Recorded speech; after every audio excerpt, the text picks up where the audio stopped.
بسم اللہ الرحمن الرحیم۔ السلام علیکم ورحمۃ اللہ وبرکاتہ۔ جی آج میں آپ کے لیے دشمن کے کسی بھی برائی یا اذیت سے حفاظت کے لیے عمل لے کر حاضر خدمت ہوں۔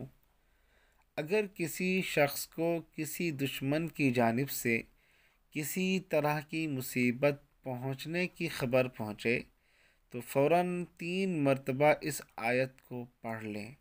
وہ آیت آپ کے سامنے اسکرین پہ بھی نظر آ رہی ہوگی اور میں بھی اس کو پڑھ دیتا ہوں۔ قُل لَن يُصِيبَنَا إِلَّا مَا كَتَبَ اللَّهُ لَنَا هُوَ مَوْلَانَا وَعَلَى اللَّهِ فَلْيَتَوَكَّلِ الْمُؤْمِنُونَ۔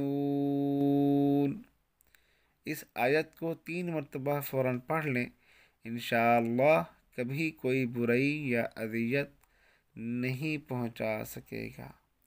اللہ تعالیٰ یقین نصیب فرمائے اور عمل کرنے کی توفیق نصیب فرمائے۔ آپ ہماری اس ویڈیو کو زیادہ سے زیادہ شیئر کیجیے، ہمارے چینل کو سبسکرائب کریں۔ تبارك الذي نزل الفرقان على عبده ليكون للعالمين